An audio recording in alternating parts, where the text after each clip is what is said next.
Welcome to the Love Pod, where inspiration, vision, and real connection come alive. Wherever you are, you belong here.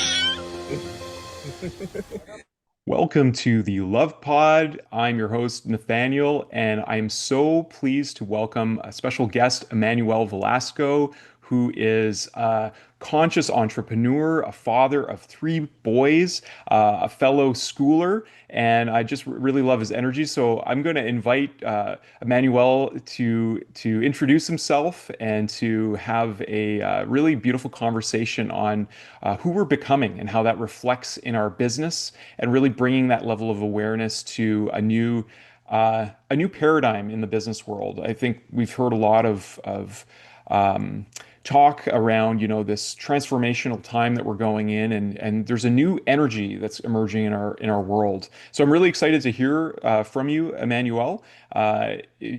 Please let us know who you are and what you do. And yeah, I right now I can't see. There you go. There you Hey, are. Welcome, Emmanuel. It's great seeing you, man. I appreciate it. Thank you so much for having me here, Nathaniel. I appreciate that. So my name is Emmanuel Velasco, and I help people in the five realms of life, really, which is relationships, health, mind, spirit, and wealth, so that they can thrive in all the dimensions that we have in this lifetime. So That that's basically what I do. that's amazing. So like sounds very holistic. And a lot of what I'm hearing is, helping people with that inner work. So do you like you have a school community?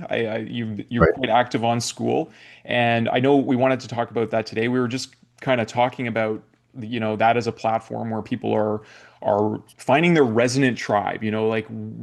Like you said, like if you're not resonating within the kind of the structure of school, it just kind of spits you out, because it's not a place of coming in the traditional business sense of, like, promoting, yourself from a marketing context, but really showing up authentic in your whole self. And it sounds like that's a big part of what you do. So let us know, what does that look like, and what's led you to this point in your life and being of service in this way. Well, it's a bit long-winded, right? And so I've That's all always good, man. well, to take you back a little bit, so like my grandma used to take me to church a lot. And when I say a lot, I mean like 4 or 5 times a week. So Okay. most people would say, hey, I went to church a lot and it's like 2 days. No, like every single day they were open, I was there with my grandma, right? And so what I began to realize is that it's searching for God outside of you. It's not a thing. Like you gotta go within. The temple. He said, "Commune with me in darkness." So when you close your eyes, you're in darkness, right? You don't have to go to this structure to really be with God, and that's what I came to realize. And so every time somebody would come to me about church, I was like, I don't like this because they're putting their time in. Right, it's just like a time clock, basically. Oh, Sunday, I show up, boom, and I did my God work. And it's like, no, it's like every day is God's work. Like whatever you're doing right now in this moment, helping somebody else, that's God's work, right? And so you don't have to, again, go to a specific place to do that. And so throughout my life, I keep researching these things. And as we're going into the age of knowledge, which is Aquarius, we're beginning to learn a lot of different things. And so what I've learned is that, oh, okay, like I need to seek my own information and my own studying, because college taught me, okay, I'm gonna pay this intuition, and then I had to learn for myself anyways. And it was like, okay, if I have to learn for myself anyways, I'd rather choose my curriculum. Mm. And so I started just like, I don't read. Like in school, I read one book, and it was The Outsiders. That was the only book I read because I was like, oh, that's a pretty cool book. And so after that, the first book I actually bought was a Tony Robbins book. I forgot what it was called, but I never read it. Like it's still like to this day, like it's in storage somewhere, and it's like collecting dust. But so that was my beginning stages of actually being like, okay, like books have a lot of information in them, and so I started reading more books, and through that I started finding out more about my self development and just life in general. And I love like learning just all different things. So I've been to the gym. I worked out intensively for years basically. So now to the point where just that information alone, I went and I was like, oh, can I be a personal trainer? And I was like, let me see. Let me just take the test. I skimmed through everything really quick and passed the test with the information I had. So I was like, oh, okay. So I do have a decent amount of information in health. Cool. And through this seeking, I found a mentor who taught me the game of life. And so basically, based on our perception, is literally what reality is. So how you see is how you get it. So as a man thinketh, so is he. So literally, our thoughts and what we feed ourselves, whether that's food or mind information, that could be music. You could be programming yourself with the music and don't even know about it, right? Mm. And so it began like I used to like listen to music all the time too. And now I'm like, I need to control what goes into this mind because I don't know what frequency they're putting underneath that. Like I can't tell. So now it made me become super selective on what I listen to, what I read, what I feed my mind. And so that began to give me clarity on the vision of what I wanted to do. And so I learned about real estate very deeply. I spent like basically I'm at the point where I spent 200 plus $1,000 on learning lessons. I called them. Wow. I like to call myself a professional failure because through those failures, you learn so much. Mm. When you win, Sure. it's like you don't even know why you won. You're like, I guess I went harder than the next guy, and that's why I won. But you don't really gain massive lessons and breakthroughs through that, right? Mm. And it says like all success comes from pondering. So through all these failures, created the pondering effect. And so I really thought about what happened, why did this happen? And so that began to make me understand all these different realms and go deeper into them. And so what I realized with the Skool community is like it was so hard for me to niche down and be like, okay, this is what I do right here. Mm. Because I'm like, well, if I just do this, if I just do business, it's like I'm kind of stuck in a trap. I can't help you with everything else. Mm. And so I had to make it in a way where, and like maybe 2 years ago now, I lost like 5 years of data Oh, wow. and in an instant. Like, so a family member was supposed to bring the laptop in their suitcase and they decide to ship it. I never ship technology anymore because of one experience where instead of getting an old phone, I got lug nuts to my brand new BMW that I never had. And I was like, oh, this is cool. So from that lesson, I was like, okay, well, never shipping anything again. So when that happened, I was like, oh man, this is scary. It came wrapped in a towel, mind you, no tape, no packing stuff. It was just wrapped in a towel in a pretty Wow. decent sized box. And what I realized is, okay, that information that was there. Luckily, I backed it up to a hard drive, but the information that was there, I didn't use it for a while, and I just kept it for myself. So after, of course, being angry for a period of time, I was like, oh, whatever I don't use, I lose. That makes Mm. total sense. Mm. And so I was like, that's what was the catalyst to really start this Skool community. And really, it wasn't Skool at first. Like, I knew about Skool, but I was like, all right, let me build this back end. And so to build the back end, it took like a year to like put a bunch of stuff together. And then finally got to Skool, which was the perfect timing when Alex Ramosi had his launch for the legendary book, 100 Money Models, right? Yep. Which I really need the link because I always like pull that book out and I'm like, hey, like get this book because I love it so much. Um, but so then I was like, all right, well, we got to at least like sign up for it. And then it took like maybe a month or so to like actually start taking action on it. But that's, I guess, in a simple sense, how I learned it from the internet and became a thing. Well, I mean, there's a lot there, Emmanuel. We can kind of dive into a lot of those different topics. I'll kind of meet you where you left off here. And I think a lot of people, they hear about Skool, they're seeing it in their ad feeds. Maybe there's a buzz around it. I know when I first started seeing advertisements for it, it was like, oh, it's another like course platform like Kajabi or something like that, because it sounds like that, right? And then same with this Alex Hermosi guy that was popping up on my feed, and he was the first one that kind of was like, do I know this guy? Because it came up like looking like a friend, like, and then I would Right. see really small letters like sponsored. I'm like, oh, okay, this is like a new kind of advertisement, and I don't spend a lot of time on really any of the platforms, I found like my neurodivergent brain would either get sucked in and I would just Mhm. feel depleted after. I didn't feel good. Right. Early in September, I found I've always been really interested in AI. For about like 20 years, I've been contemplating this. When I was in university studying That's awesome. psychology and anthropology, I there was a guest lecture series at the school, and Bill Gates came and he was going to do a presentation at the school, and it wasn't anything to do with AI. People weren't even talking about this back then, but in my mind, I was like, I was already concerned of the potential, ramifications of it. And I just wanted to be in the audience. I wanted to ask him a question about his thoughts about it. But it turned out only computer science students were allowed, so I could only watch it from this audience, from this projection.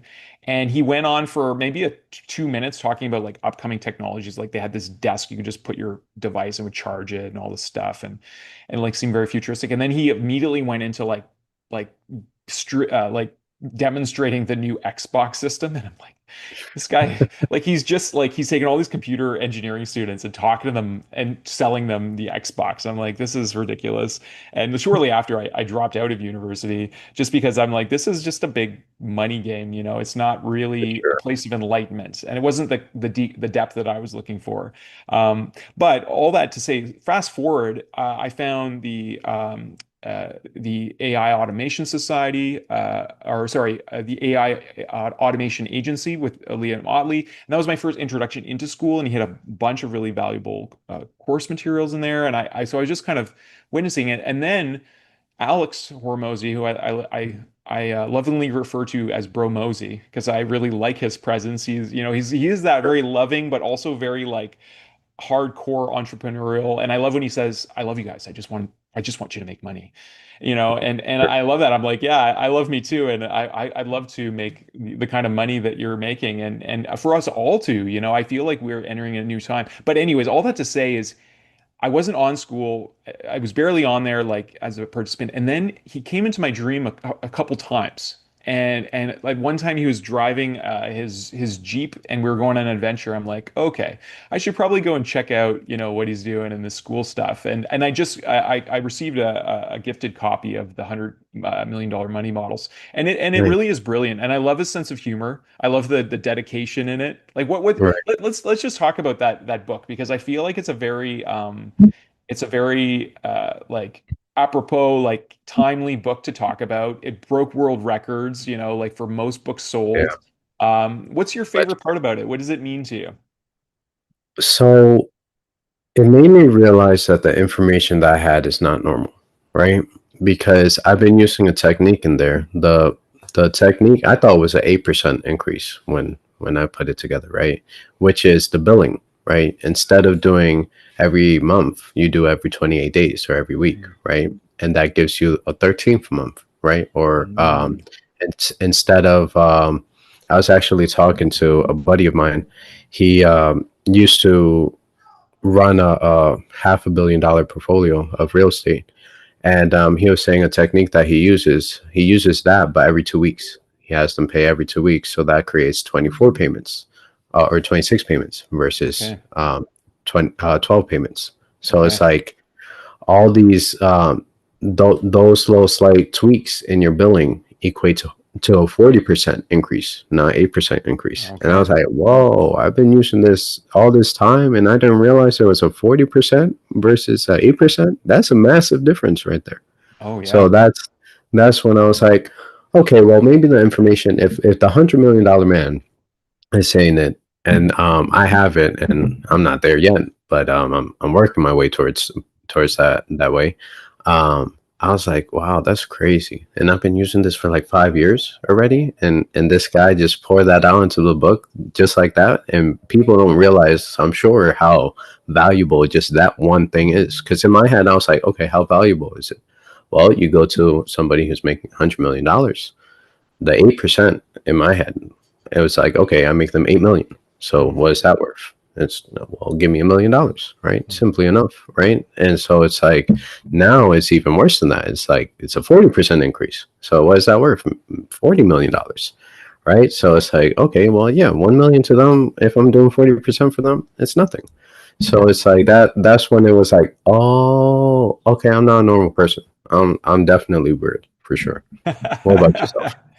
It's interesting. I feel like I've always had a love of talking to various kinds of nerds, as I call them. Like I'll hang out in maker spaces. I love builders. I love people who are, really passionate. Like when I was working at a music store, selling like audio equipment, musical instruments, and all kinds of things. There was this one guy who came in and he built a 13 string guitar he called the Nebula. And I just thought it was so cool. And I'm the kind Oh, of player I just like to just play around. I don't come with prescribed like I'm been trained, right? I just love kind of finding notes and same with my art. Like I just find colors and stuff. And he's like, no one just plays this thing. And I loved how he refretted that thing like I more than a dozen times. And it's like tons of frets and they're like the neck was like really huge. But anyways, all this to say, like I've always kind of felt like more like a my quest has been like spiritual truth and like in the interconnection of science and spirituality and being able to articulate. That's my kind of nerdiness. And I'm really loving being around other players like yourself. You have this quality of really understanding money and business and to be honest with you, it's been a pain point in my life. I realized I really didn't know a lot of stuff that I didn't know, and I didn't know who to turn to for mentorship or all this. And I invested a ton in my own growth, and I feel like a lot of people, potentially our listeners too, have felt maybe even hurt. They've been but put tons of money into coaching and kind of didn't get the results they were like. There can be money grab mentality out there. It's like this hustle, sure. and I feel like what you're talking about is it's that bridge between like really that inward that work that we have to do inwardly, and also applying these principles to boost our game in the money sense as well, which is very important. For sure. I accidentally created a system. My wife kind of doesn't like me anymore because I create a lot of quizzes, and like after the last quiz, it was like 100 different things that she had to do in the background to make it work. Um, but so this statistic came from this creation, and so I looked up and tell me how this turned into like a super business, which is like what made me decide to give away pretty much what I have currently for free because this is so valuable. But I looked up, I was like, how many adults have the ability to read? And so it said 87%. I was like, okay, cool. 87%. That tells me if the masses are able to do it, maybe I shouldn't do it. That's my thought process. And then it went a little deeper and gave me, and I'm doing this into AI chat, right? GPT. And then so it said, no, out of the 87%, only 30% of people actually read when they're adults. And I was like, interesting. Well, out of those, only 5% read with intention. And what intention is, it's like, okay, this book right here obviously is to make money. So if your intention is to make money, you grab this book, right? So that's the intention. Okay. What about the 1%? This is where we get into like the philosophers, if you will, of the world. And what they do is they take action on what they just read. That's it. And Mhm. so, in order for you to be the top 1% readers, you have to have intention and actually take action with what you read. So, Mhm. you have to become, like you were saying, a player, a true player of Mhm. the game of life, right? And it's like, okay, by becoming a true player and having intentions behind what you do, that means that you're in the top of the world because most people don't have those intentions behind what they do. And so having that ability to be like, okay, like this is what I want to do and literally find the way to do it, that makes you top tier. I really appreciate this, and I'd like to, as you're talking, I'm doing a deep dive into, I think, let's go into the meaning of this 1%, because we hear about it a lot in a lot of different fields, right? And like Alex talks about it too, 1% means you basically, if you enter a room of 100 people, you are the last person there standing. If like the 1.1% is one of 1,000, the 0.01% is one of 10,000. So I think that's one lens of looking at things. and it's a comparative lens. And I feel like this is very much part of the educational system of indoctrination. Like we've been conditioned to compare ourselves to one another. But I'm Right. wondering also, Emmanuel, like because there's so many of us here who are here to serve, who are here that we know we have gifts and we've acquired all these skill sets and we've built our characters so that we're here to help people to get to the next level, not just for ourselves, but really to uplift others around us. Is there a Right. way we could talk about this 1% more expansively and like what that means to because I feel like there's this yearning within all of us to all be the 1%, but that would change the nature of the game. That would become the 100%, you know? You know what I'm saying? Like I Right. really believe that to have a world, an era of love and peace, like heaven on Mother Earth, we all need to be in our genius element, and we're all kind of embodying this concept of being the one. Maybe the percent is what vanishes, and we just all become the one who we've been looking for outside of ourselves. I don't know. This is just coming to me now, but as you're bringing this up, I feel like it's an interesting contemplation, at least. Well, for me, it's like the game is just becoming 1% better, right? Mm, I don't know if you've heard of this, but it's like if you become focus on the 1% today, right, and you do that, of course, across every single day, you become 365% better. A lot of people say, "Wow, that's crazy! Like you're ridiculous for saying that." But it's like, okay, what's 1% better? Maybe you do instead of doing 10 push-ups, you do one more. mhm, That's 1% better, right? It's always to the lens of the person. So you were talking about masculine and feminine, and there's a place for that, right? The feminine side is the creative side of things. So yeah, without that creativity of like, making this like um question and then posing that question and realizing, okay, 1% is the people who actually take action on what they read. You want to know that. That's the creative side coming in. That's not yeah, the necessarily logical side, right? yeah, And so the logical side of that was like, okay, the masses is, doing 87%. Maybe I should turn away. But then the feminine side was the curiosity part of like, okay, what else is in here though? mm, Right. And so you find that. And so what people don't seem to realize is that when they hear that masculine and feminine part, they get scared. They're like, mm, ooh, no, I'm not a girl.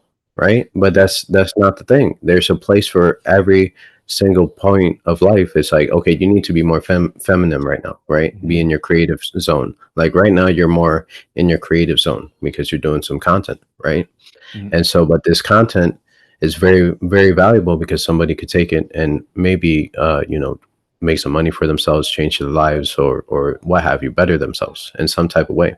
And so that's also the masculine side of seeing the logical, steps behind it, right?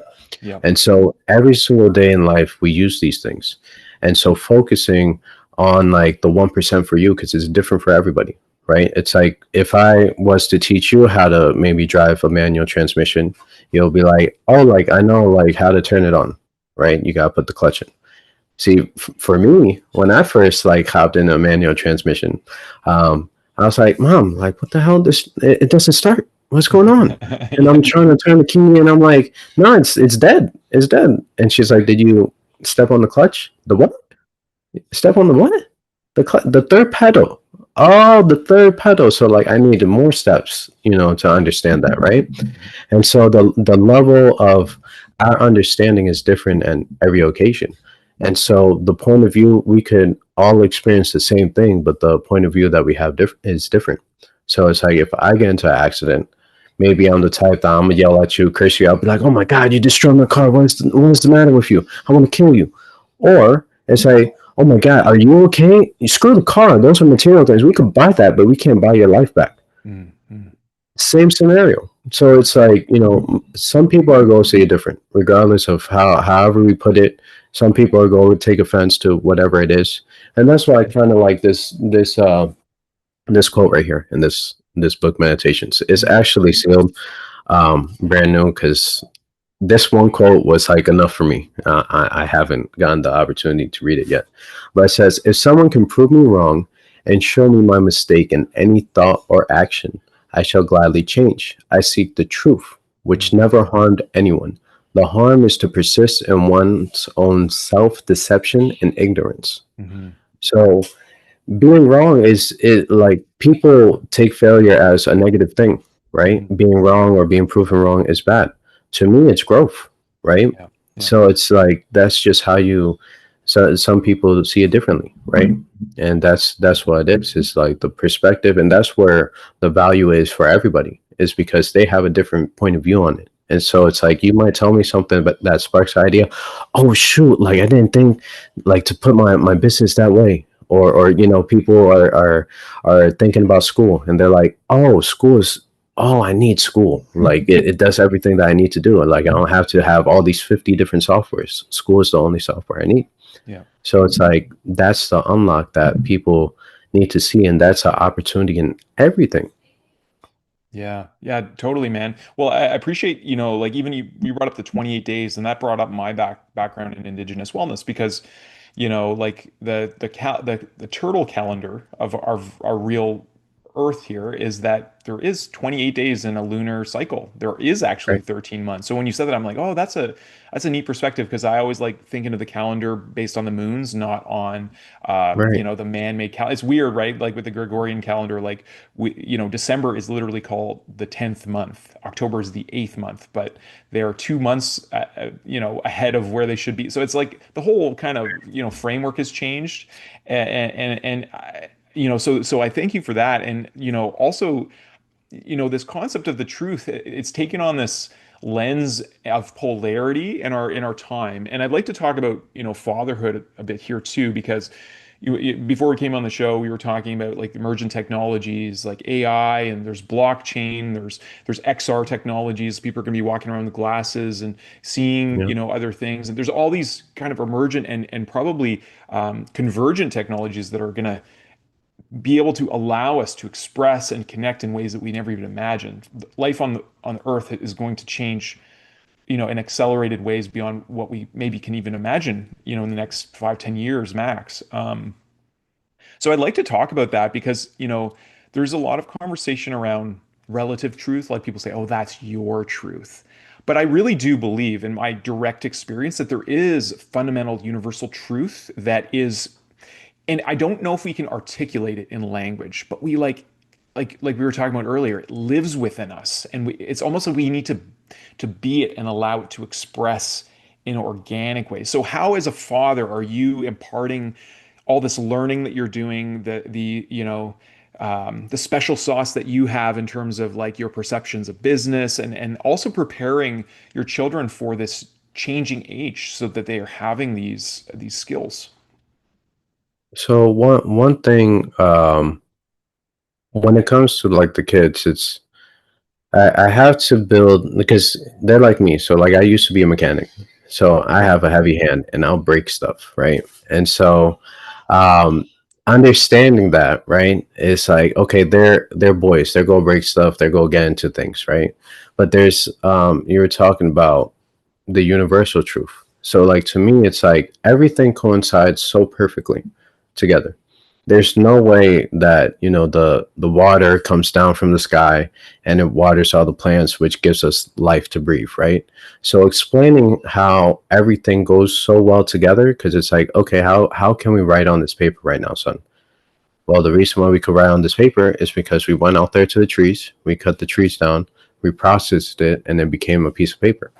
And so like explaining where things come from, and really in the most basic sense, it's a different vibration.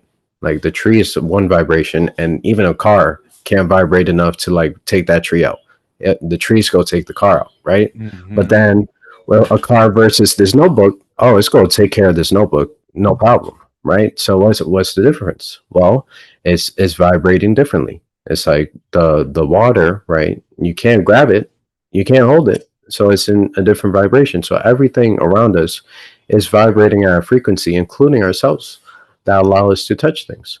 So explaining like the universal laws, if you will, to them, where it's like hey, there's consequences for your actions, whether that's good or bad. It doesn't matter, it's there's a consequence for it, right? So it's like if you do good, you get something good, right? If you do bad, you get more bad, right? And so it's just how the universe or God or whatever source you want to call it works, is that there's always a yin with the yang. right? And so the beautiful part about life is, unfortunately, son, you're not gonna know it all. Like, you're not. It's impossible. Being an adult is figuring out that, oh wow, like we really don't know anything. Like, there's so much to learn. Even if we spend our whole lifetime from 0 all the way to 100 or even 200 years old, we still won't have enough time to process all the information and all the different technologies that are out, right?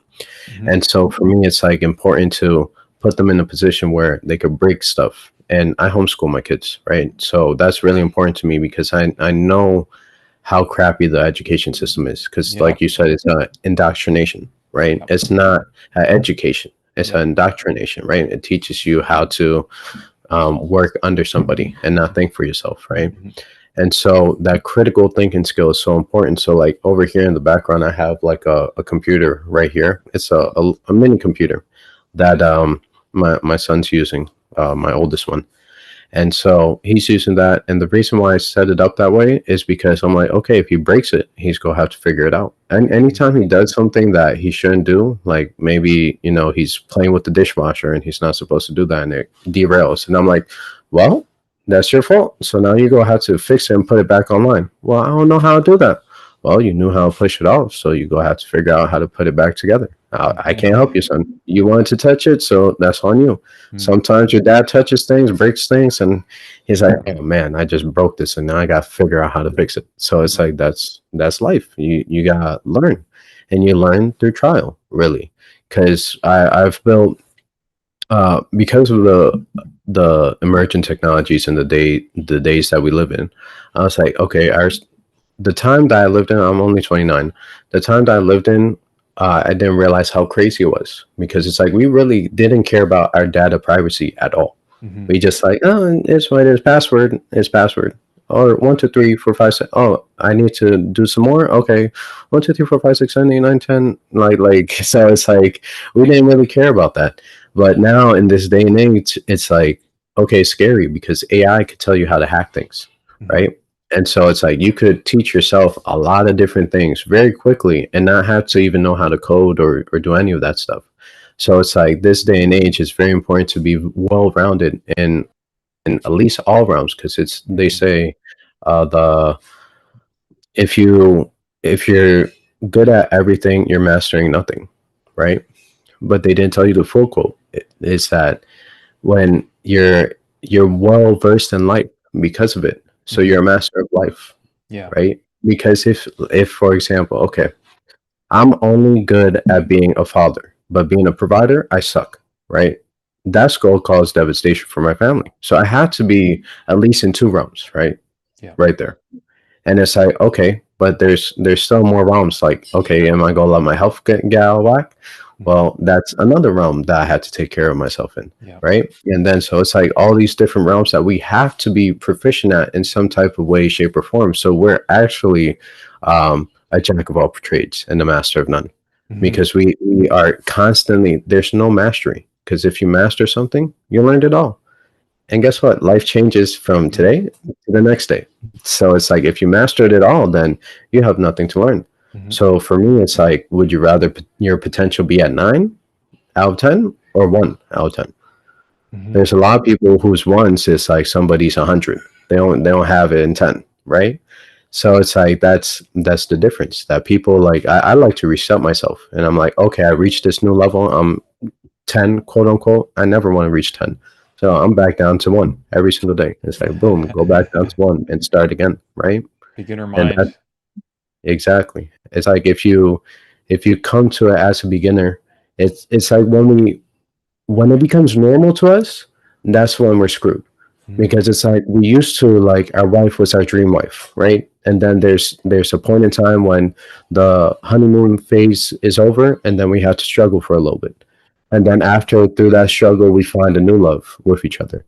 And then it's like, then it grows even better than that. But most people don't realize that the honeymoon phase ends pretty fast. And then it's like, that's when the serious work happens. But most people don't want to take that work and put that time in. But it's like, if this is going to be the person that you have for the rest of your life, what is like years, 3 years of that, struggle period. It's nothing Yeah. because you're going to spend 40, 50 years plus, hopefully more than that, right, with this person.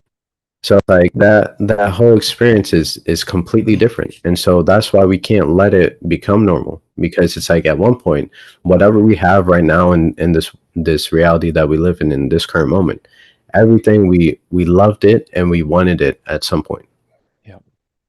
Yeah. I love your perspective, man, and I love that. I've contemplated that saying a lot, like jack of all trades, master of none, and one of the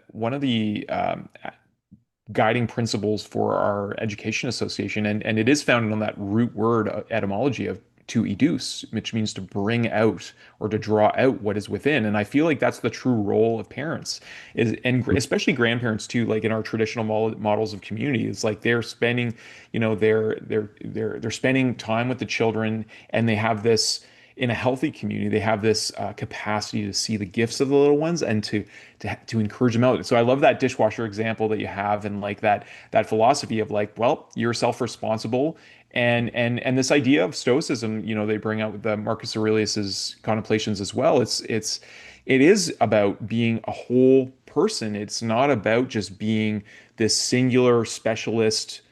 Like I have literally helped doctors set up projectors because they don't know how to run a laptop. And to me, that's just so like crazy, that this person's done, 8 years of formal indoctrination and they can't run a basic, projector, Yeah. So there's a lot of folk because our society's been basically built on this specialization, but now we're entering an era like the real people who are going to thrive, especially in the AI era, are the ones who understand how to be a generalist and to make these systems work. And I mean, practically, AI could solve the problem of money for all of us because if money is seen as a problem, because it could be we could all be in our gifts and it could be doing a lot of the back end work. But if we just say, oh, well, I'm not a technological person, I'm a people's person, or, I'm like, I don't get in, I don't look at these things because this is who I am, then we get caught in that identity. So I love how you're talking about this. I mean, this is holistic beingness, and I think it's so important, this conversation in this day and age. So man, I love this this frame. To me, it's like what I appreciate about you is you've come to everything from your own experiential knowledge, and I understand too, as a mechanic, you like to understand how things work. So like it sounds like you're a kinesthetic learner. You figure things out by doing, and you don't need Right. all the information. So that's awesome. That's awesome, man.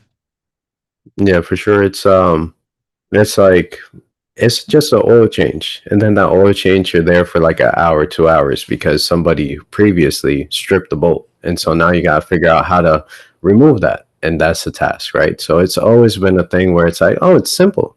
It's just take these screws off, and then boom, it's done. But my luck has it that it's not that simple, and so like you have to play around with it, figure it out, right? And Mhm. so it's like through all these experiences, and that's life, right? You figure it out. It's like becoming an adult is realizing that all adults really didn't know anything. Mhm. They just figured it out. And so it's like, wow, okay, so it's just a learning game this whole time. Yeah. That, and it's like you say, well, there was one point you didn't know how to work a car, but you're like, I want to drive a car so I could like get out of the house and not be with mom and dad or whatever. Yeah. And so it's like you put all the effort in to learn how to drive the car, but Mhm. now it's like new technology comes out and you're like, oh no, website stuff, oh, that's, I don't know how to do all that. Well, you didn't know how to do most of the things in your life, and you figured it out somehow. So, like, why not do the same thing with this? Yeah, totally. And I think this is the one thing that schools in general do condition. It's like because there's a weightedness on our, it's very easily to associate your grades with how intelligent or how worthy you are as a person. So it teaches subconsciously this self-worth, comparison model. And it teaches people like, okay, like if someone develops a belief like I'm not good at math, maybe because someone never showed, there's a lot of teachers of math out there who just show formula and process. They don't really understand the language of math. They haven't really done that inner work themselves.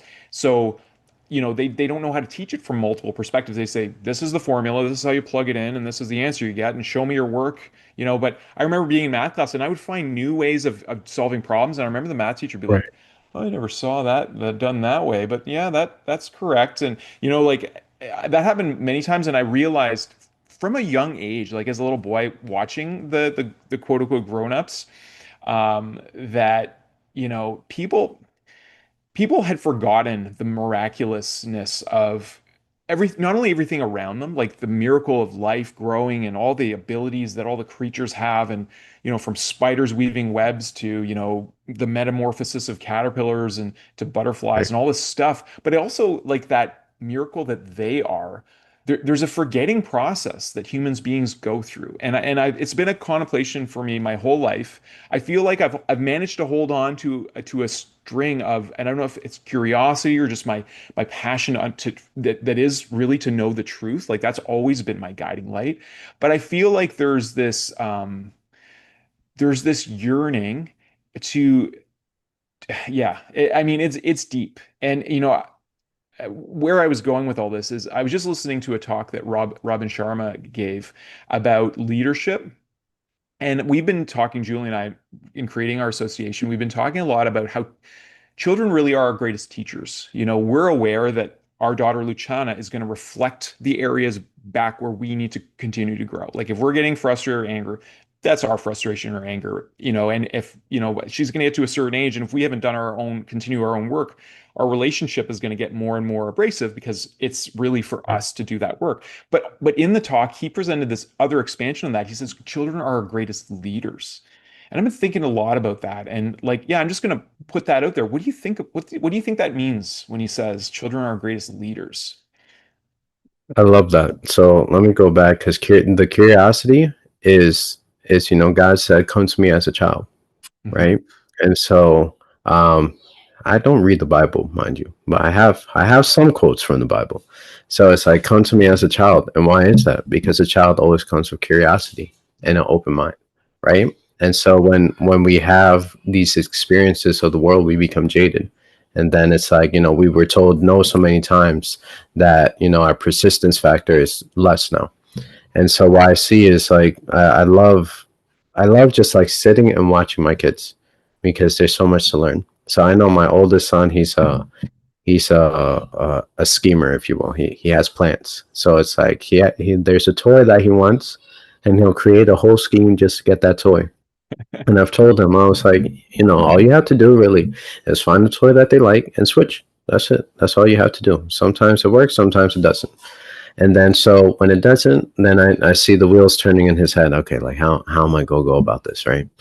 But then my middle child, he's very persistent. He will ask a billion times, and he'll keep asking, keep asking, keep asking. And I'm like, it doesn't work on me. You're asking the wrong person. It'll work on mom, but it's not gonna work on me. And so eventually he wears mom down, and mom's like, okay, fine, sure, you could do whatever that is, right? And so it's like learning it's that same experience. It's like, okay, let's go and try to get a girlfriend. It's like, okay, you ask this one girl out, she says no. Okay, be persistent, ask her out again, she says no. There's this guy, Grant Cardone. He asked his wife for a whole month, a whole year, like maybe 13 months. He kept calling her and asking her out, calling her and asking her out. That persistence is what led to them being together. Yep. And so that's something that we forgot about is the factor of like, oh, like a no doesn't close the door.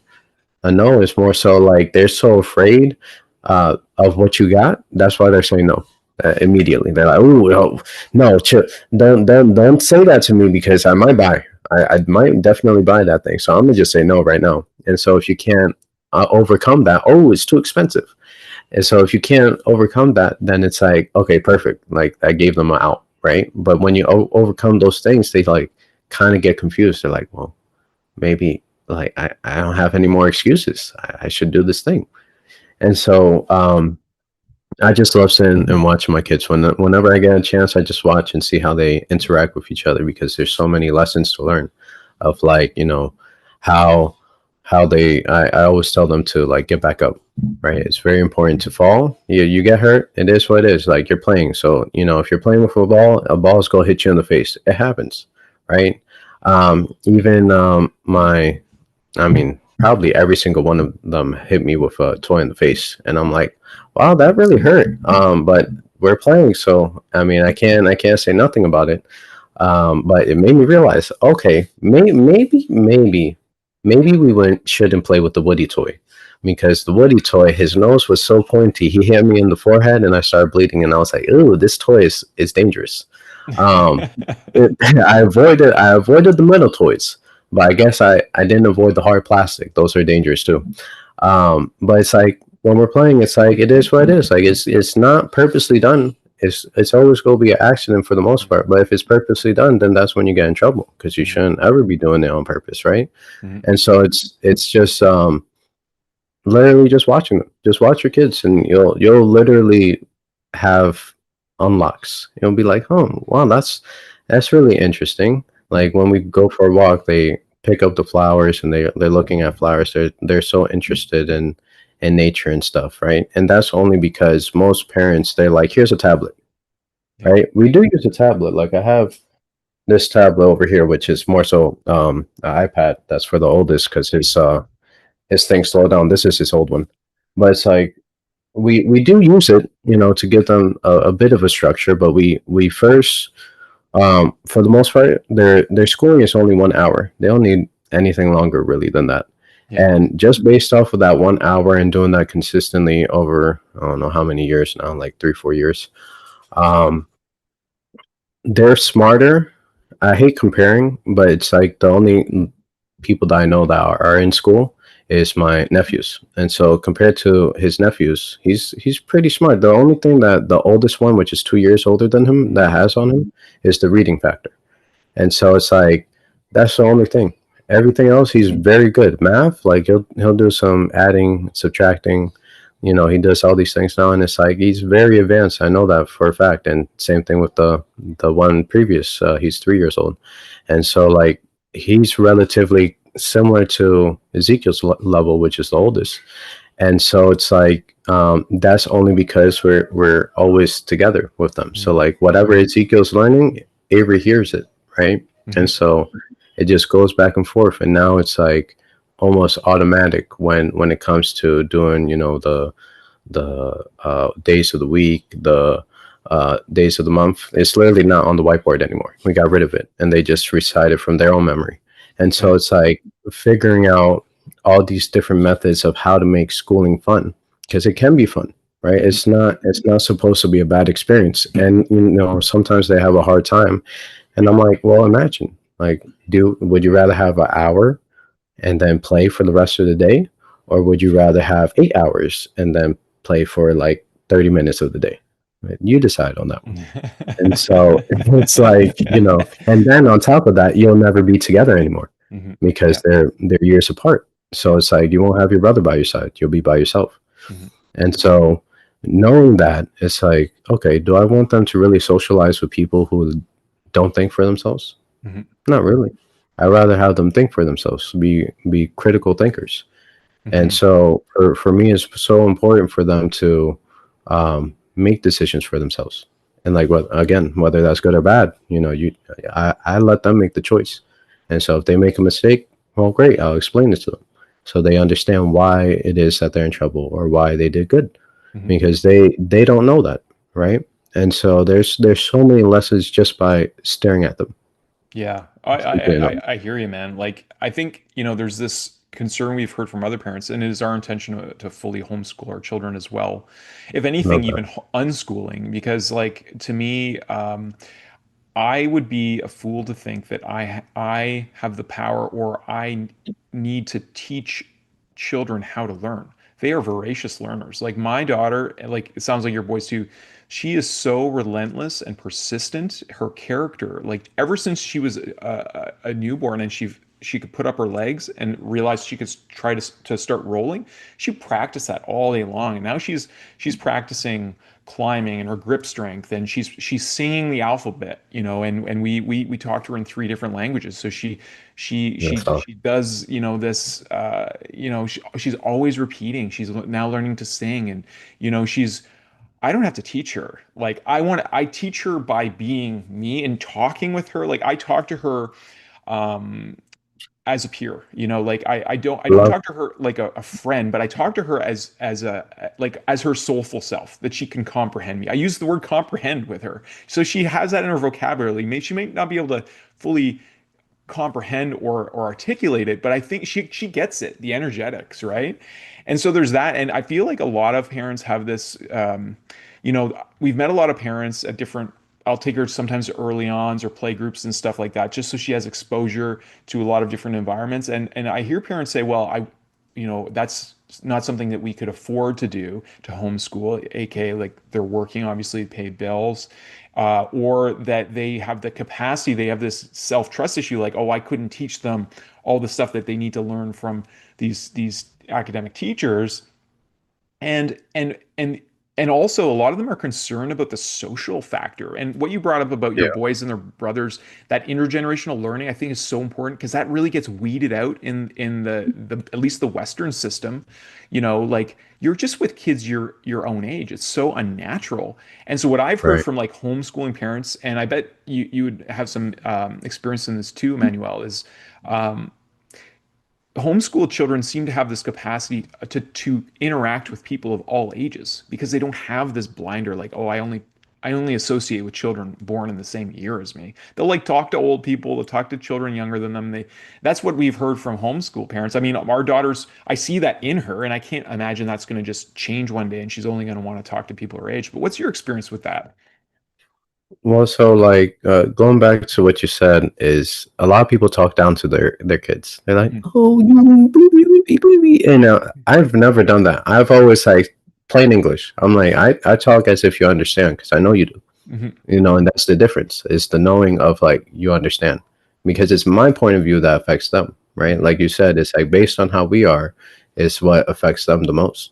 Yeah. Because it's like if we're like, hey, go be successful, go for your dreams, and we're just sitting on the couch and just watching TV, and we're not going for our dreams, it's like, though, what are they going to do? Sit on the couch and not go Yeah. for their dreams, right? Yeah. Yeah. And so there's that. And I've always heard the social factor, but it's like, okay, let's really play this out. Social factor. All right, I went to school. Um, I socialized with people my age and stuff. I actually was all over the place. Like I would see like people in high school, and I was in middle school or something like that, and I would hang out with them and talk with them, right? But of course, it's only because of my experience outside of school. Because I used to go, school year ends, and then the summer times I would spend with my uh, great aunt. And so it was out there and basically nature. Like it was like trees all around us. So like I really got to connect with nature and find a true love for, the outdoors. And I feel like that's something that we definitely need. It's like we need the outdoors. Like there's a lot of technology, and there's no time to just stop and just like breathe in the air, look at, the destination and stuff like that. And so because of that, we lost touch with a big part of ourselves, which is the nature side of ourselves, right? And then so the social factor, going back to that, I've heard this so many times. Oh, but what about them socializing, and they're not going to socialize with kids and stuff like that? And I'm like, well, why would I want them to socialize with kids that have this perspective of being indoctrinated? Why would I want my kids to be fed that information? It's like, is it worth me putting them 12 years into this schooling system? And then guess what? It's like the training at home will never erase the schooling system, because they're 8 hours, 9 hours there. Mhm. And with you, what, 20 hours? So Mhm. they get 40 over here and 20 hours with you. You're never going to erase whatever is going on. And then they learn the habits of all the other kids, because they think it's okay because it's their age, right? Oh, it's okay for me to scream my head off. Oh, it's okay for me to bite this person, punch this person. Like, no, it's not okay. But that's what they're going to learn, because you're not there to like observe what they're doing, right? Mhm. Mhm. And so for me, it's so important to control their environment. Like that's why when people are like, oh, like you wanna, there was actually a neighbor who was like, oh, like bring your kids, we're having a birthday, third year old third birthday party or something like that. And I'm like, I just don't know these people though, so like I'm not gonna put my kids in this situation when I don't know exactly how you guys are, right? Hmm. And even my mom was like, hey, you should go over there. And I'm like, no, I'm probably not.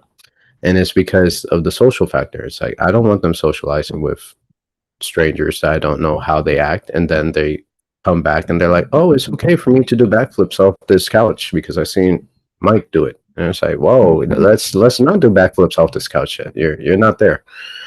So it's like the social factor is never a factor Hmm. because they're socialized by life, Yeah. right? Yeah. And the people who are social by school are really antisocial. And what's hilarious is that there's actually a statistic. I haven't looked it up in a long time, but the statistic of you know grades compared to somebody in school to somebody who's homeschool is a massive difference. It's like maybe a 20-point difference, Okay. which is Wow. huge. Yeah. Something like that, right? And so it's like, okay, based on all the stats, it's like they don't learn as well in school either. And I know why, because they generally teach everybody the same way. It Yeah. doesn't matter if you have special needs or whatever, or you learn a specific way. You know, some people they learn from reading this thing. Some people learn from the audio of the thing. Some people learn by the visual of the thing. Some people you gotta hold their hand and literally show them everything. And so there's too many different ways to learn, and they're only stuck on one, the Mm. book. Yeah. That's it, Yeah. or a packet. Yeah. And you brought up a memory of, have you heard of Walter Russell before? I feel like I have heard that Yeah, name. Russell was one of the Twilight Club members. So he's around like Mark Twain and the same era of like Nikolai Tesla and very very ahead of his time. And he reminded me. So he has a very interesting backstory. So he actually died as a child from the bubonic plague, and he was pronounced Well, dead by like I think three different doctors, two or three different doctors, and then he became aware of his consciousness while in this state of like death, I guess. The body had, had ceased function. But he became aware that he became aware of there was a word that he could utter in his consciousness that would reanimate his body. And he did. And he came back, but he was never the same child. And his description of going back to school is he would just sit there at his desk and he refused to open the textbooks because he knew all the information in them was false. It was not the true information.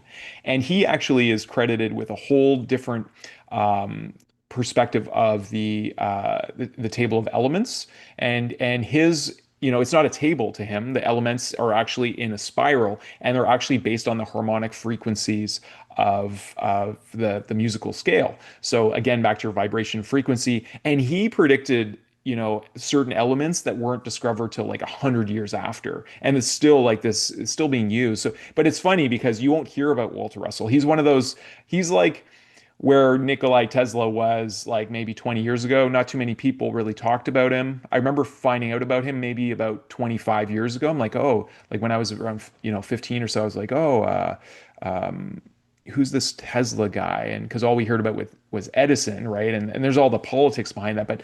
But yeah, I mean, so much of that what we don't, like you said, we're as a species, I see us as very much like we're in a still a very new part of our remembrance cycle anyways, of for like sure. awakening to the potential that we have and seeing the true interconnections of all of this, and how it truly interconnected we all are to the land, to all of our relations in different ways and as brothers and sisters. And it's an exciting era. So I love your approach about like teaching this structure with your children in a way that makes them self-responsible.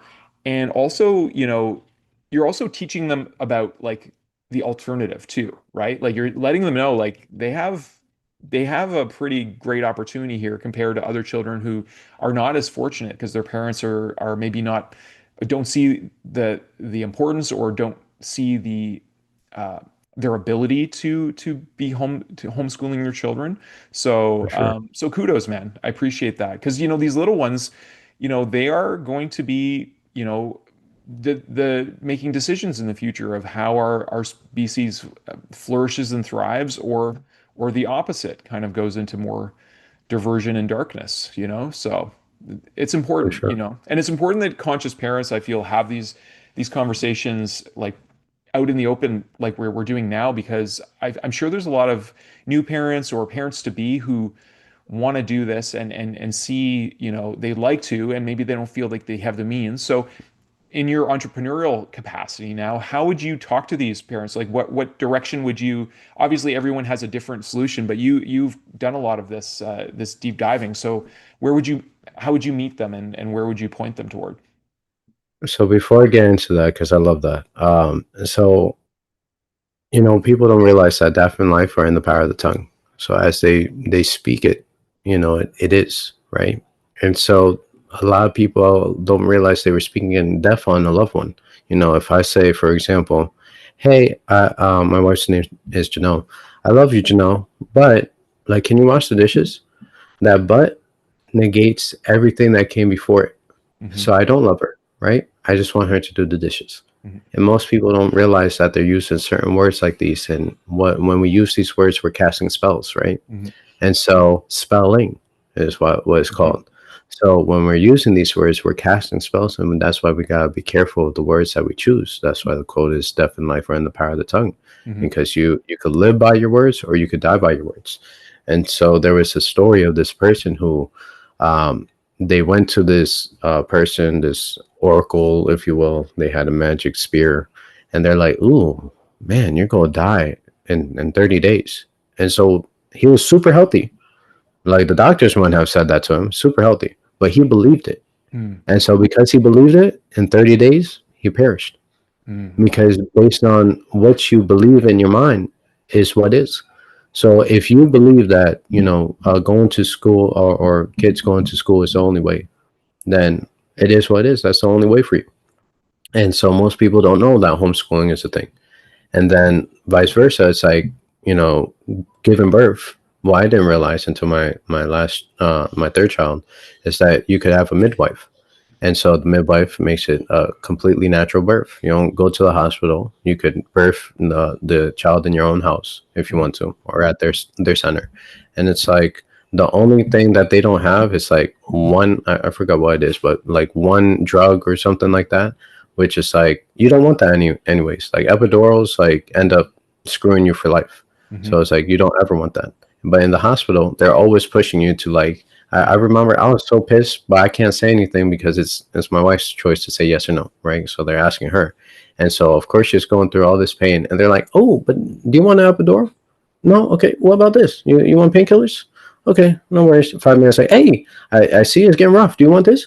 And it's like, yo, these guys gotta stop. Like Yeah. they're really getting people in their most compromised position because Of they're in course. pain. So Yeah. of course, when you're in pain, you want to get out of it as fast as possible, and they know Yeah. that, right? Okay, but going back to what what you said.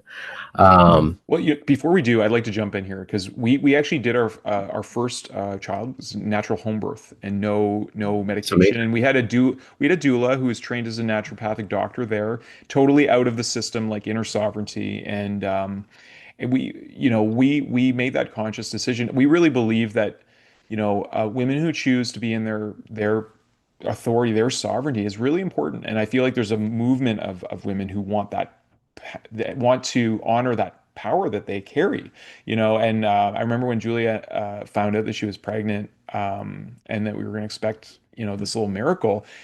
Immediately we found this video. I don't know how she found it, like, but it was like women giving birth in the ocean, like squatting and like, like Right, by themselves, like just, it was amazing to see that natural visceral power that women have, and right, one thing I think that's important, Julia talks about this a lot, but we did a lot of preparation. There was a lot of like meditation, visualization, like also like physical preparations, and also dealing with pain in natural ways through embracing techniques, somatic therapies. I did a lot of fascia maneuver, fascia massage on her, like because she was getting a lot of back pain, and I would, like do fascia releases on her and stuff, and that's painful, but it's like this kind of pain that you can go into and sit, and what we learned about epidural is that there's a very important part during the birthing of the child. And I'm not an expert, but it makes a lot of sense to me, obviously, having gone through this experience, is like when the child is going through the vaginal canal, not only is there a huge amount of like chemistry and all the microbiome that's transferred. There's also there's the energetics of it, and there's a consciousness. Like if the woman's pain receptors are blocked off, those are also her sense receptors, and so she can't meet the child at that doorway with her consciousness, which to me is really sad. And what we learned about epidurals is they actually block the production of oxytocin. So that bonding chemical of love between the mother and the child in those first moments is not being naturally produced. And that to me is just so insane that is a part of the average birth in our world. And I would love to see that just, yeah, if anything, like I think of our ancestors, they were like just robust, their ability to handle the elements. Like I was just talking to a guest yesterday, and like thinking of like the adaptability of human beings in general. Like we have people in the far north who friggin' made boats out of bones and skin and got into Arctic waters and crafted their own harpoons and went hunting for whales. It's so crazy, right? And then we have people, living in all environments of the earth. And here we are. We have a hard time with like a little headache. We'll take a pill right away because we don't want to deal with the discomfort. And so we've come a long way to here. And anyways, I just wanted to bring that in context too. I feel like it's important. It's important conversation because like there's this, you talked about it before we came on the show, like this pushing through pain. And then I brought up like this kind of there's the push and then the masculine drive, like we got to drive through things, but there's also the feminine embrace of like accepting things as they are to birth, the new creation. And the more resistance we have, the more that it can create that structure. But maybe this is a good caveat into like, yeah, because there's a pain. Okay, so homeschooling now means I'm with my children all the time, and I don't I don't get a break when I go to work. Because for a lot of people, I think work is like social. It's not usually that hard. It's kind of it's time away from family. So it's like there's a pain of like being around your children all the time. I would imagine as they're growing, like pain, but it's a perceived pain. But anyways, I'm just kind of trying to build a bridge here to this because I think it's No, for sure. yeah. But yeah, because like what I hate when sometimes it's rare though. I get in the past I got caught in a doom scroll. It really doesn't happen that often now. But there is times when something will pop up on my feed and it was like, oh, here we are, we're going on a date, but I gotta bring my stress along with me, and then they point at the kid. I'm like, yo, I wanna like beat you so bad. Like, why is this your stress? Because guess what? You opened up your legs and you put your thing in there. And that's why this happened. It wasn't their choice to be here. It was your choice, right? So ultimately, it's your fault. But you don't want to take responsibility for the action, and then you call them your stress. You don't know how many people are out there who wish they had a kid or could have a kid, right? True. And so you're taking that completely for granted. And so for me, it's like I get it. Like sometimes some days are harder than other days for sure when it comes to homeschooling them. It's like some days they're willing to learn, they get through it in like 2 seconds, and then some days it's a bit difficult, right? And that's part of it. Like that's all part of the journey, right? And so it's gonna be hard days, like in life. There's gonna be some hard days, there's gonna be some good days, and there's gonna be some average days. But so the objective is to have more good days than bad days, right? And so for me, it's like they're never a stress. It's more so I need to learn how to deal with them in this particular scenario. right? Hmm. I didn't learn it yet. And so this is where we go back to the learning from our kids. It's like, okay, they're teaching me every day about patience, right? I maybe not necessarily unlock a new level of patience every day, but like you asked me of how do I get things done, because they're I'm homeschooling them. And so what's funny about this with my first kid, man, me and Janelle both were like, "Yo, I can't do anything. Like, it's impossible to get stuff done. Oh my god, how do I do anything?" And now it's like we get like 100 times the work done. Literally on YouTube, we're probably, or across all social medias, we're like 30 days ahead. Wow. So it's like, Amazing. um, before in the past, hey, I can't even get one video out, or I can't even like structure this business properly. And it was during the time when we were learning about like multiple different avenues and stuff. Um, but it's like, man, we can't get anything done. Now we have 3 times the kids, and we get a hell of a lot done in the amount of time that we have. And it's like now we became more efficient. And so like what I've learned is like, oh, we nothing in this world that comes across our way is something that we can't handle. Like Hmm. we wouldn't be given something that we couldn't handle, right? Hmm. So it's we have to rise to that occasion, Yeah. because if we don't, then we succumb to whatever it is. And it wasn't meant for a thing to be like, oh, this defeated me. Yeah. It's meant to be like, okay, this thing beat me up. I got back up and I figured it out, and now I know how to deal with it. Yeah. And so for us, it was like, man, it's we can't do anything to like, okay, we got to figure this out. To like, okay, we're now doing, we weren't homeschooling back then, right? Now we are homeschooling, so there's another layer on top of it. Now we have to have some type of structure in order to do that properly. And then it's like, okay, well, we have business. Well, there's content being made. Well, we got to go outside and get exercise going on. So there's all these different aspects of life that we still have to hit. And then there's cooking. Cooking is a big part, because it's like that's 2-3 hours right there very Yeah. easily, Yeah. right? In cooking. So it's like there's all these different things. And even so, like in the past, we were eating fast food, right? Now we cook basically 100% of our meals. And also, there's this thing, in case you guys didn't know, it's called Yellow Five. And so, Yellow Five is in a lot of different things. So, we went trick or treating for the first time. Hmm. Hmm. And so, all this stuff is bad stuff, Hmm. right? And so, for the most part, really, chocolate is the best part of all of it, because chocolate has less of these chemicals in them. Of course, the rule that we stick by is if it has anything above 10 ingredients, it's out. Really, it should have way less than that, right? And so, most of the things, or if not all of the things that we have, are 10 ingredients or less. Yeah. And so, so now making sure that is always happening is a big factor, right? We want to make sure the quality of our food that we put in all of our bodies is good, because we've been poisoning ourselves for a long time without realizing it, right? We thought, oh, it's just 100%. candy. It's Yeah. it's delicious, right? And sugar, white sugar is bad for us. And it's like, well, I love food. Like, I had to give up food in the past because I was homeless 3 times. So those times I had to give up food. Okay. And I was like, I'm never giving up food again. Right. And then I had kids. And I was like, okay, I want to live a long time. So maybe I have to like tweak my stuff so that I can make sure I live for them.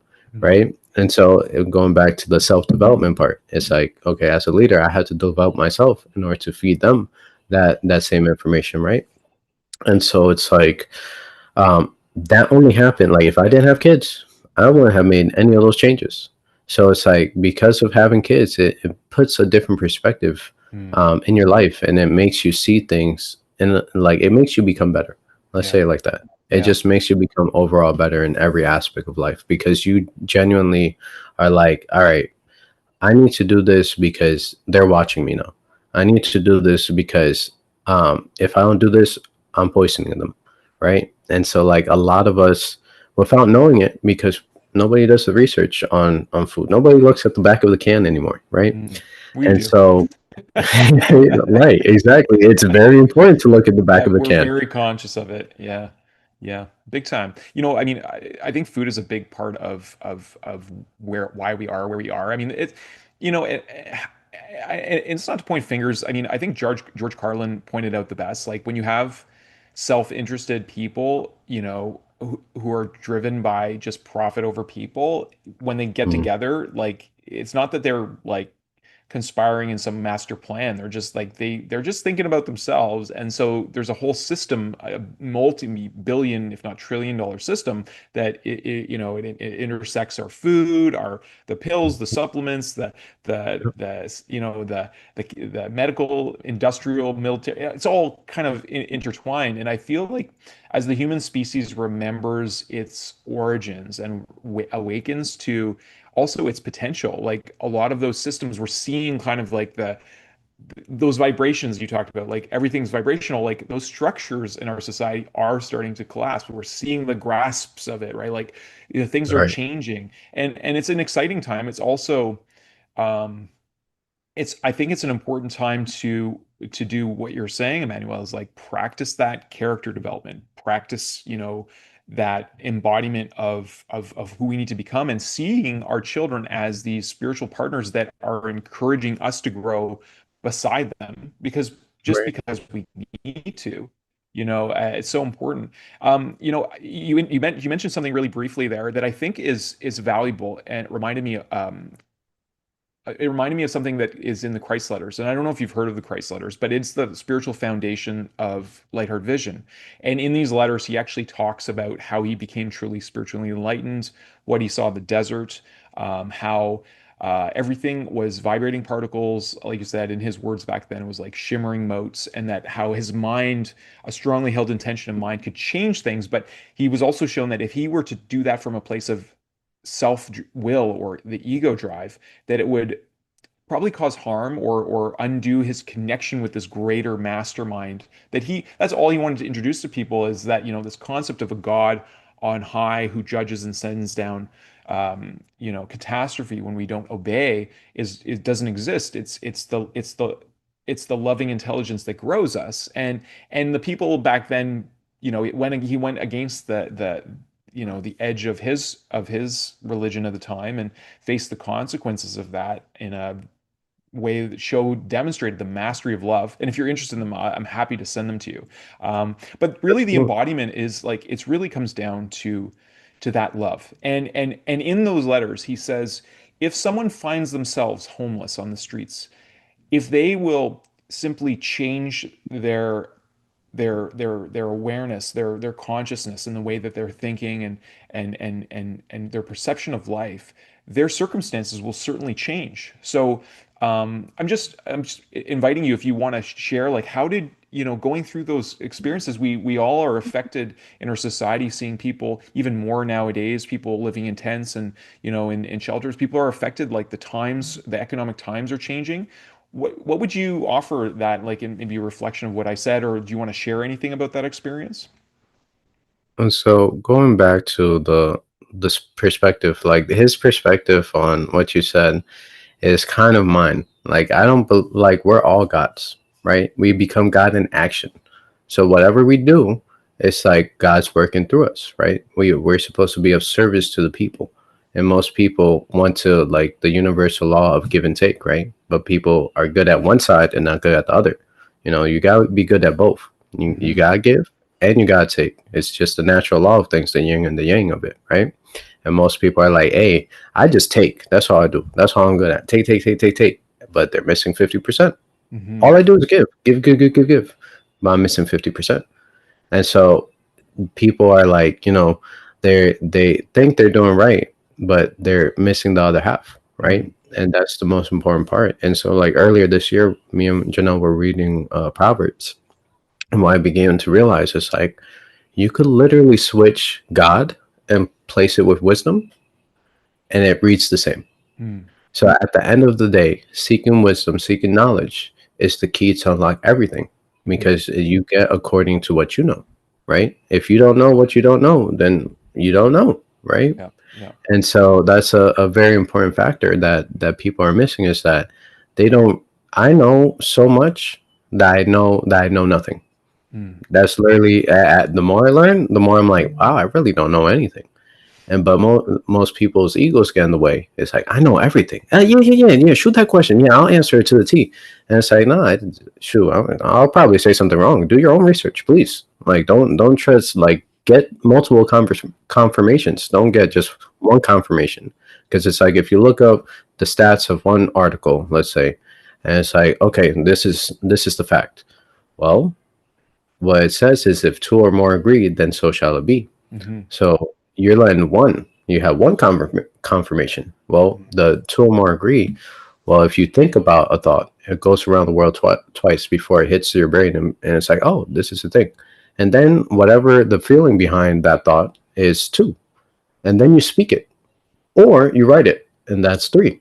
So before you even speak it or write it, you already have two. So most people don't realize that it's literally the inner game. So if your inner is messed up, the outers go reciprocate what's inside as well. Yeah. Yeah, so true.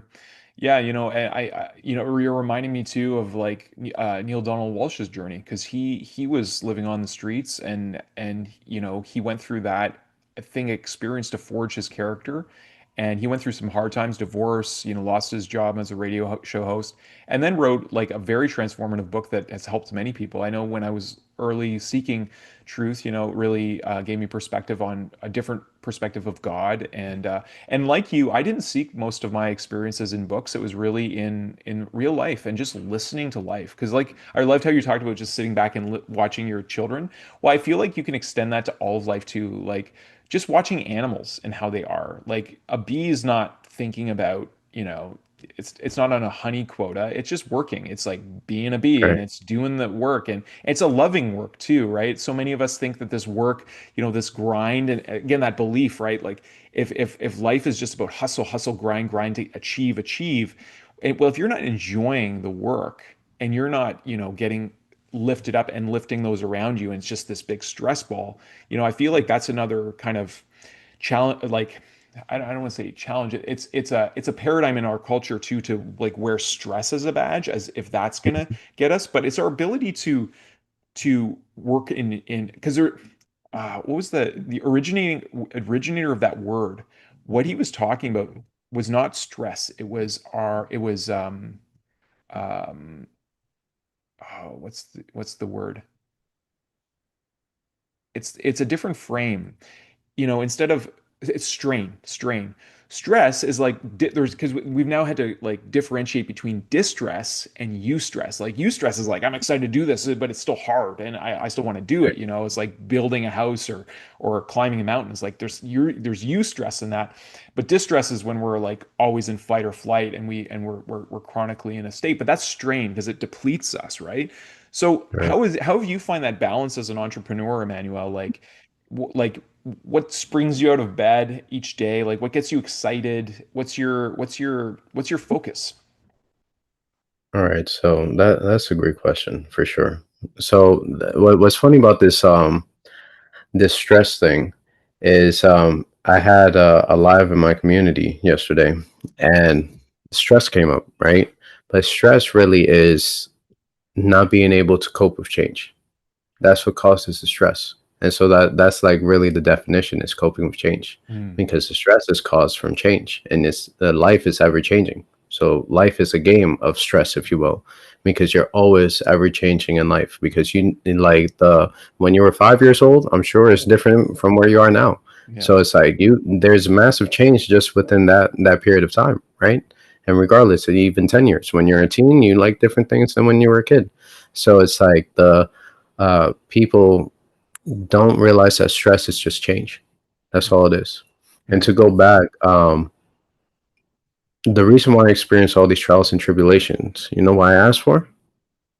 Wisdom. I mm, asked for wisdom. And so because I asked for wisdom, I was homeless a few times. I've had some hard situations where I pay attention to words, right? So I had a old buddy of mine.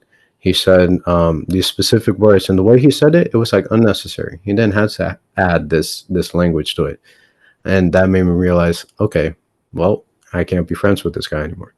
mm, Hard situation, right? And then actually getting together with Janelle caused like a lot of relationships to perish, right? mm, But that made me realize I love hard situations because they show me who's really with me. mm, So it's like if I'm like, okay, Nathaniel, you're one of my warriors. And I'm like, okay, we're gonna go to war. And then you're like, oh wait, hold on, wait a minute, really, that's what we're doing? I thought we were just having fun, we're partying this whole time and having a good time. I didn't realize like this was going to be like something this serious. And it's like, oh shoot, like you're my only warrior. I didn't realize that I need another warrior. Mm-hmm. So those hard situations show us who's really on our team. And so I'm like, I love that. And so no matter what, I love those hard situations because that's what really shows me who's really around, right? And not just here for the good times. And then so that's what asking like for it's like a wisdom different did. meta view of entrepreneurs as a whole. Like we're all on this journey and we have to, kind of go through these discomforts, but seeing it all like we're all contributing newness to the world. We're all bringing, our essence and building things. Yeah, I love that. Seeing it like we're on a team together. That's cool, man. I like Sure. that. Yeah, for sure. Because we're all on, like, there's plenty of abundance in this world for if we're doing the same exact thing. If we come together and it's like, okay, what is your experience with, dealing with these kind of customers? Okay, that's your experience. This is my experience with this type of customers. And we come together. Well, imagine how much more money we'll make because we have a better understanding of who we serve. It's like there's no competition really. It's plenty of people out there. It's like, oh, I'm the only gym in this city, and there's 2 million people, and somebody's gonna come build a gym, and they're gonna take all my people. Are all the 2 million people going to your gym, or are only like 200? Like, So it's like this is the thing that people don't realize. There's in such a scarcity mindset that they don't realize how abundant really the world is. And then going back to it, you also asked me like how did I deal with these situations of being homeless and stuff. It's because I never thought about being a victim. I just thought I was going through life. I was like, oh, this is my experience, so like I just gotta deal with whatever it is, get out of the situation. That's all I was thinking about. I never thought like, man, it's so horrible to be homeless. I was just like, all right, I guess I gotta work harder and get out of here. That's all I thought about. So for a lot of people, the situation is like, oh, why me? And it's more so, why not me? Because like I'm the only one who could face this tribulation, or else it wouldn't be here. Like I said kind of previously before, it's like nothing in this world is given to you that you can't handle. So some people, my mom even was like, you were born and you probably saved my life, because the trajectory that I was on, I wasn't doing the right things.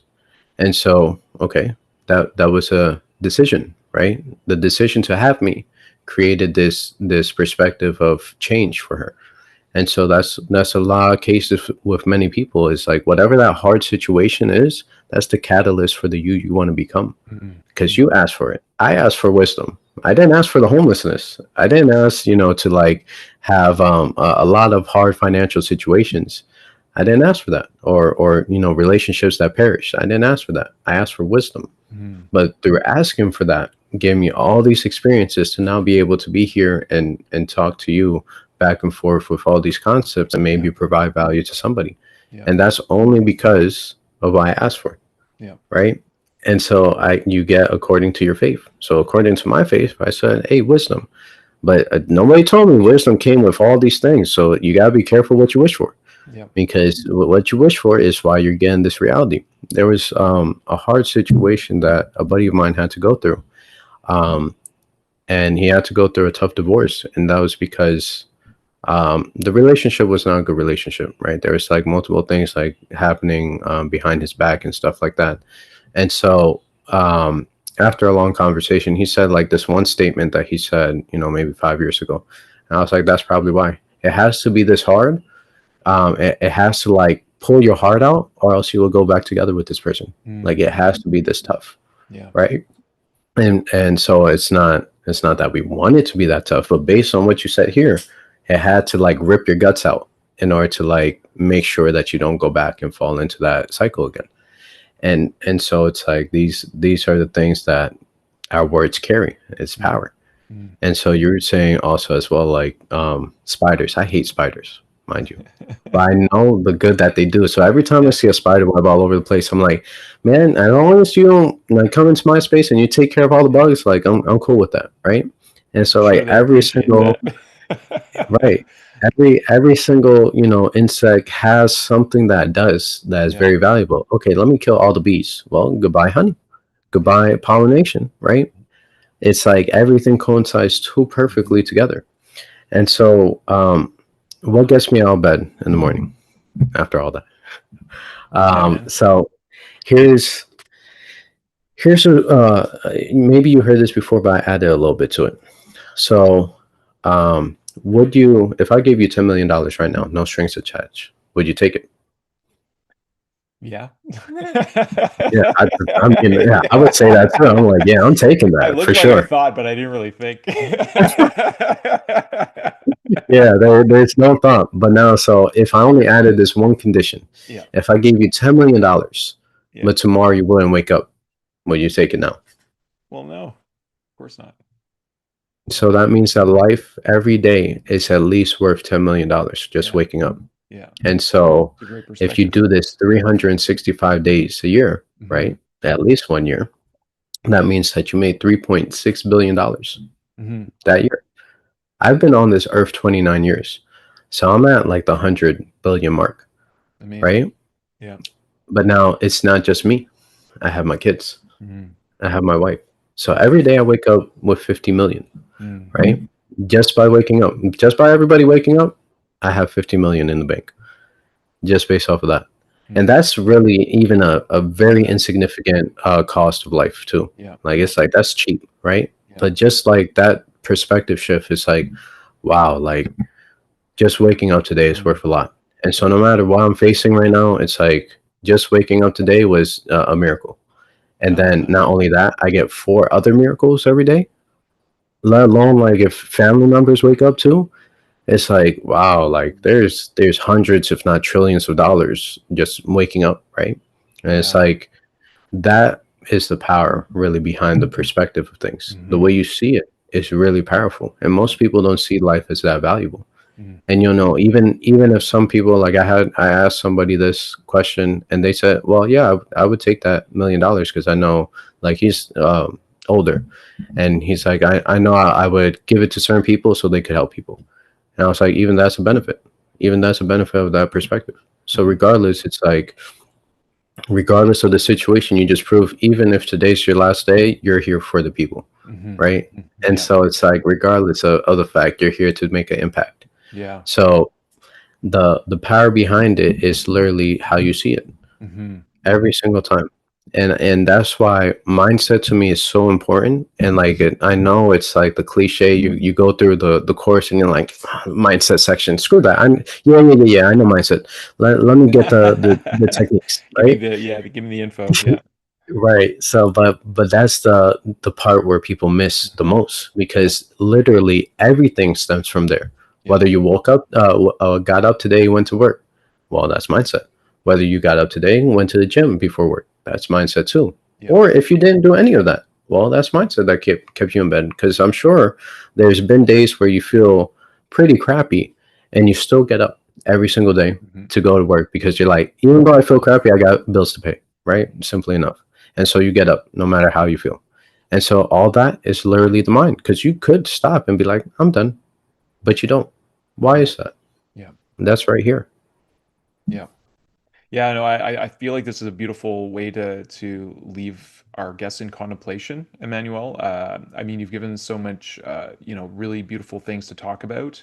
Um, and you're reminded of what you said, the 1% thing. You can look at it 365% improvement, but if you consider that there's a compound on that, and including the 10 million, it's like we're growing, and I believe that abundance really is our baseline, and I appreciate what you said about the giving and taking.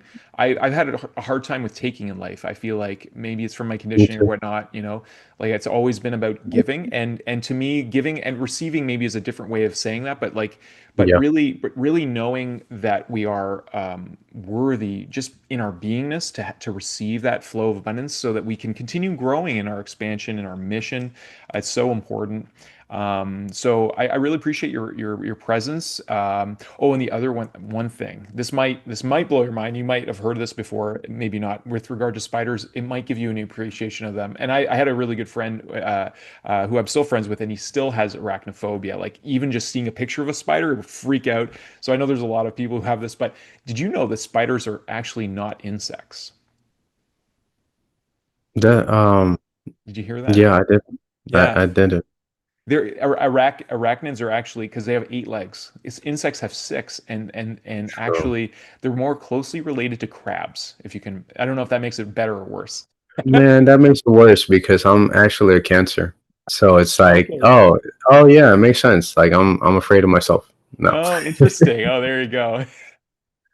Anyways, I'm not an entomologist, but this is what I understand, right? How can our guests get in touch with you, Emmanuel? Where can they find you? And we'll put all that in the show notes as well. So let me just look at it real quick. On Instagram, I am the official Emmanuel Velasco. And then on Facebook, it's just Emmanuel Velasco. I have a fan page. On YouTube, it is, I want to say the same thing. That's kind of horrible of me because I changed my name so many times that finally I was like, you know what? I'm just gonna do my name. That's it. Simply enough. So you'll be able to find it by going youtube.com/, which Okay. was my previous name. If you want to email me for like whatever you have going on, is connect@emmanuelvelasco.com. And then for like more access, I have a Skool community, as we were talking about before. It's called I Learned It From the Internet. And there I share like these perspective things, but like, so much more information too over That's there. wonderful. I That's really wonderful. appreciate you having me on this podcast because this conversation was amazing. I'm sure we could go for like hours and Oh, hours we and totally hours. could. We totally could, and we can have you back on the show, Emmanuel. Like to continue having the conversation. And one of the things I love about Skool is that it really fosters these kind of ongoing, authentic, conversations and connection I see Skool as like a larger community where we all have our smaller communities, and I really feel like it's a paradigm shift of the internet. So yeah, I'd love to have you on to talk more. And yeah, and we'll see you inside Skool as well. So we can hang out there. So for those listening here, and maybe what we'll do is we'll add your link to the Skool. I'll take your advice, and I will put our affiliate link. I think. Oh, I'm not. I got to join your community, so Oh, I'll for sure. request to join your Yeah, community, and then we can go definitely. from there. Yeah, Well, like one thing that's very important to me is like I want people to make money with me. Like I don't want to be at the top by myself. So yeah, like I created it in a way where currently right now it's 50% commissions on all levels.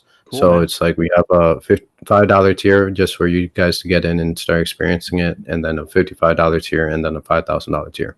And on all the different levels, you get 50%. So it's like Cool. you could really make something out of yourself if you guys want to. That's awesome, man. That's wonderful. Yeah, well, really appreciate you, Emmanuel. Blessings to you and your family. Thanks for watching. You say ciao ciao. Bye. I love you so much.